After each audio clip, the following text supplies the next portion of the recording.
या कालावधीमधील हे शेवटचं अधिवेशन आणि आजचा हा शेवटचा अर्थसंकल्प। गेल्या अर्थसंकल्पामध्ये शिंदे साहेबांनी त्यावेळेला सुद्धा सरकारच्या माध्यमातून सर्वसामान्यांना दिलासा देण्याचं काम केलेलं आहे। आणि आजही जर या महाराष्ट्रातील परिस्थिती पाहिली तर दुष्काळाची परिस्थिती आहे, काही ठिकाणी अतिवृष्टीचा धोका आहे आणि त्यामुळे जे काही नुकसान झालेले त्यासाठी दिलासा देणारा हा अर्थसंकल्प राहणार आहे। हा अर्थसंकल्प सर्वसामान्य माणूस हा क्रायटेरिया त्याला मध्य केंद्रबिंदू मानून हा आजचा अर्थसंकल्प सादर होईल। त्या बाबतीमध्ये जेव्हा समोर येईल सभागृहात जेव्हा तो मांडला जाईल त्यावर सविस्तर बोलणं उचित होईल। आज SIT स्थापन करण्यात आलेली आहे। जरांगे पाटील ज्या पद्धतीने विधानं करतायत, शिवराळ भाषेचा वापर करतायत, या सगळ्यांच्या मागे नेमकं कोण आहे? कारण बरेचसे आरोप प्रत्यारोप होत आहेत की ते ठाकरेंचे स्थित्व असतात, शरद पवारांचे स्थित्व असतात, राजेश टोपे याच्या मागे आहेत, रोहित पवार आहेत। काय वाटतं नेमकं तुम्हाला, सगळं सत्य बाहेर येईल? गेल्या 3-4 दिवसापासून महाराष्ट्रामध्ये मराठा आंदोलनाच्या आडून काही हिंसक घटना घडण्याचा प्रकार आपण पाहिलेला आहे। काही ठिकाणी एकमेकाला चॅलेंज करण्याची भाषा वापरली गेलेली आहे आणि हे शांततेत चालणारं आंदोलन एक वेगळ्या मार्गाने कसं चाललंय यामुळे सरकार सुद्धा गंभीरतेने त्या आंदोलनाकडे पाहत आहे।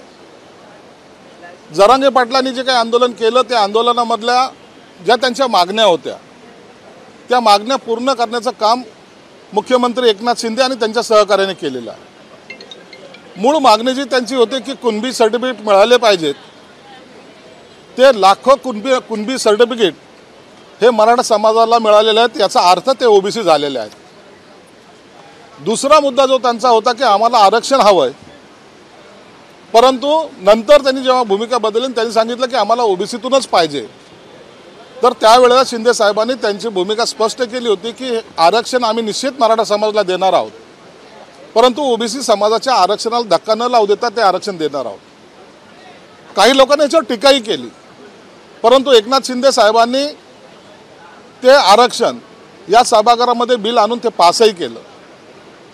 जेव्हा 10% सेपरेट आरक्षण दिलं गेलं त्या टायमाला महाराष्ट्रातील तमाम मराठा बांधवांनी त्याच्याबद्दलचा आनंद व्यक्त केलेला आहे, परंतु शंका उपस्थित करून त्यांच्या आनंदावर कसं विरजण टाकता येईल हा प्रयत्न काही राजकीय लोकांनी केला।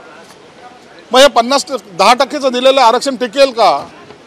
मागे 2 वेळा जे काय आपण आरक्षण दिले होते ते टिकलं नाही तर हे कसं टिकेल यावर अनेक लोकांनी चर्चा केल्या। मी आपल्या माध्यमातून स्पष्टपणे सांगू इच्छितो की ह्या मधल्या काळामध्ये जी मागास आयोगाची जी समिती स्थापन केली होती, जवळपास त्यांनी 3.5 ते 4 लाख कर्मचारी लावून हा सर्वे सुद्धा केला आणि हा सर्वेचा अहवाल मागच्या वेळेला जे काही मराठा आरक्षण जर कॅन्सल झालं होतं त्यामध्ये सुप्रीम कोर्टाची टिप्पणी होती की मराठा समाजाला मागास कसं ठरवणार, कोणता बेस आहे, आणि तो बेस यावेळेला सरकारने तयार करून मराठा आरक्षणाची घोषणा या सभागृहात केलेली आहे। म्हणून हे आरक्षण टिकणारच आहे आणि मी खात्रीपूर्वक सांगतो की हे पहिलं असं नाही, हे अनेक राज्य आहेत, माझ्याकडे त्याची यादी आहे पूर्ण। या यादीमध्ये जर पाहिलं तर जवळपास 2 केंद्रशासित जे प्रदेश आहेत, लक्षद्वीप आणि दीव दमण, लक्षद्वीपला तर 100% आरक्षण दिलेलं आहे, दीव दमणला 51% दिलेलं आहे आणि बाकी जे राज्य आहेत जवळपास 23 राज्य असे आहेत जे 50%च्या वर त्यांना आरक्षण मिळालेलं आहे। म्हणून हे सर्व कायदेशीर प्रक्रिया पूर्ण करून आपण आरक्षण दिलेलं आहे। हे सर्व झाल्यानंतर सुद्धा मग हे आता आंदोलन शमेल आणि मराठा समाजाला न्याय मिळाल्यानंतर हे कशाला शांत जर झाले तर राजकीय पोळी कशी भासता येणार नाही या एक फक्त ईर्ष्येपोटी काही लोकांनी भांडणं लावण्याचा प्रयत्न केलेला आहे। मराठा आंदोलकाचा त्याच्याशी काहीही संबंध नाही, परंतु इतर लोकांनी त्याच्यामध्ये फूस टाकण्याचा, पेट्रोल ओतण्याचा जो प्रयत्न केला तो दुर्दैवी आहे। मी खात्रीपूर्वक सांगू इच्छितो की जे काही बसेस पेटवल्या जातात किंवा ज्या ठिकाणी काही अनुचित प्रकार घडलेत यामागे जे लोक होते ते आंदोलनातले नव्हते, ते इतर होते, त्यांच्यावर पोलीस ही कारवाई करतायत। आता आज सभागृहामध्ये SIT चौकशीची मागणी केली आणि ती माननीय उपमुख्यमंत्र्यांनी मान्यही केली। या SIT चौकशीमध्ये जे या आंदोलनाला फूस लावत होते, जे या आंदोलनामध्ये आणखीन दोन समाजामध्ये तेढ कशी निर्माण होईल याचा जे काही प्रयत्न करत होते त्यांना आता त्यांची जागा दाखवल्या जाणार आहे. मी तुमच्या माध्यमातून जरांगे पाटील साहेबांना सुद्धा विनंती करणार आहे, कृपया आपल्याकडे सुद्धा काही पुरावे आहेत असं आपण सांगितलेलं आहे, ते कृपया SITकडे द्या. एकदा दूध का दूध पाणी का पाणी हे झालंच पाहिजे. हे सर्व आंदोलनामध्ये जर आपण पाहिलं तर काही लोक एकदम शांतपणे हे आंदोलन कसं पेटवता येईल याचा विचार करत होते, हे दिसून आलेलं आहे. मग काही लोक म्हणतात की स्क्रिप्ट वाचतायत किंवा काही लोक म्हणतात की हे यांच्याबद्दल का बोलत नाही, हे सर्व गोष्टी आणि त्यांच्याच काही सहकार्याने जे काही स्पष्ट केलेलं आहे की यामागे राष्ट्रवादीचे शरद पवार, राजेश टोपे, रोहित पवार वगैरे सर्व आहेत. हा सर्व चौकशीचा भाग आहे. चौकशी झाल्यानंतर ही सर्व नावं समोर जे कारणीभूत आहेत ते स्पष्टपणे समोर येतील. मी सर्व मराठा बांधवांना सुद्धा विनंती करणार आहे, हे लोक राजकारणातले काही लोक तुमच्या खांद्यावर बंदूक ठेवून गोळी चालवण्याचा प्रयत्न करतात. कृपया यांच्यापासून सावध राहा. जे शिंदे साहेबांनी तुम्हाला आरक्षणाचा शब्द दिला होता, एक शेतकरी कुटुंबातला मराठा समाजाचा मुख्यमंत्री झालेला काही लोकांना आवडत नाही. काही लोक मुद्दामून आपलं राजकारण आता संपेल या भावनेतून जे वागतायत त्यांना तुम्ही बळी पडू नका, ही विनंती तुम्हाला आहे. आणि जे आरक्षण शिंदे साहेबांनी शपथपूर्वक घेतलं होतं ते दिल्याशिवाय आम्ही मागे हटणार नाहीत, एवढं निश्चित राहा. सुप्रीम कोर्ट असो की कुठेही असो हे आरक्षण टिकेल कसं याचा आमचा प्रयत्न राहील. राहिला सगळ्या सोयऱ्याचा जो प्रश्न आहे त्या संदर्भामध्ये जे काही आक्षेप आलेले आहेत किंवा जे काही प्रक्रिया चालू आहे त्याला जरूर थोडा वेळ लागेल, परंतु मराठा समाजाच्या आरक्षणाच्या बाजूने आम्ही आहोत. मराठा समाजाला आरक्षण देण्याच्या बाजूने आम्ही आहोत. म्हणून इतरांच्या या सगळ्या भूलतापाला बळी पडू नका एवढी विनंती आपल्याला यामधून करतो. ज्याप्रमाणे मनोज जरांगे पाटील यांची SIT चौकशी लावली गेली आहे त्याच पद्धतीनं मुख्यमंत्री आणि गृहमंत्र्यांची देखील SIT चौकशी व्हावी अशी विरोधकांनी मागणी केली. SIT चौकशी ही माणसाला धरून लावल्या जात नाही, गैरसमज निर्माण होत आहेत. SIT चौकशी ह्या त्या ठिकाणी घडलेल्या घटनेच्या आधारावर SIT चौकशी असतात. या SIT चौकशीमध्ये कुणाच्या वैयक्तिक नावावर ही SIT चौकशी लावलेली नाही, तर तिथे घडलेल्या घटनावर. आणि म्हणून ही चौकशी होताना सर्वसामान्य माणसापासून तर त्या ठिकाणच्या असलेल्या परिसरामधला जे काही षडयंत्र चाललं होतं त्या सगळ्यांची चौकशी होणार आहे. आणि त्याच्यातून खऱ्या अर्थानं जे काहीला कारणीभूत असेल ते सर्व गुन्हेगार समोर येणार आहेत. काल शिवसेना खासदारांची बैठक माननीय एकनाथ शिंदे साहेबांनी घेतली. त्या बैठकीमध्ये खासदारांनी आपापली मतं मांडली आणि सर्वांचं असं एक मत होतं की शिवसेनेने 22 जागा लढवल्या पाहिजे. गेल्या वेळेला ज्या 22 लढवल्या त्या कायम असल्या पाहिजेत असं खासदारांचं मत होतं. या सर्वांचं मत ऐकून शिंदे साहेब जेव्हा युतीची बोलणी करतील त्यावेळेला हा खरा आकडा समोर येणार आहे.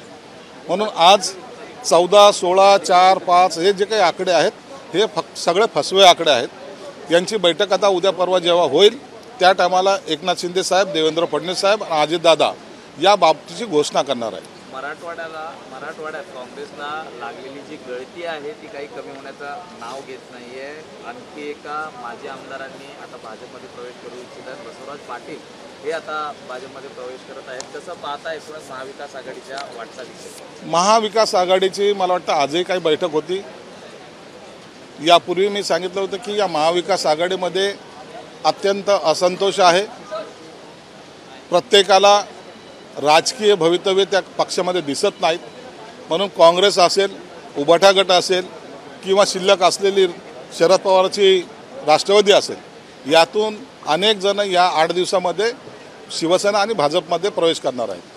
सर्वात एक महत्त्वाचं म्हणजे सत्ताधारी जे आमदार आहेत त्यांना मिळालेल्या निधीवरून काही नाराजी व्यक्त केली जात आहे की शिवसेनेला जास्त निधी मिळतोय कारण त्यांचा मुख्यमंत्री आहे, भाजपचे जास्त आमदार आहेत म्हणून त्यांना व्यवस्थित निधी मिळते, मात्र राष्ट्रवादीला निधी कमी मिळत आहे अशी काही चर्चा आहे. असं काही नाही, सर्वांना समान निधी वाटला जाईल. कारण की येणारी विधानसभेची निवडणूक असेल की लोकसभेची निवडणूक असेल, आम्हाला तिघांना मिळून ताकदीने लढायची. म्हणून निधीमध्ये कधी कम जास्तपणा होणार नाही.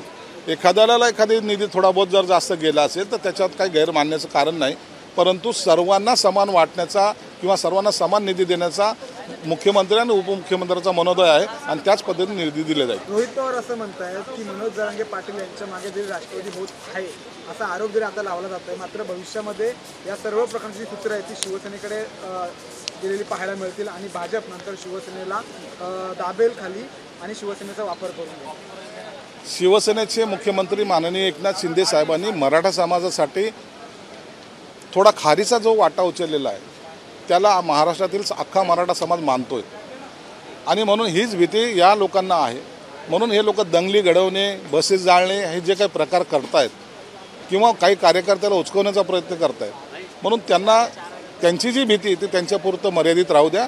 परंतु शिवसेना भाजप युती ही मजबूतीने येणार निवडणूक लढणार आहे. पण रोहित पवारांनी टार्गेट म्हटलं, त्यांनी असं म्हटलं आहे की शिवसेनाच यामागे मूळ आहे.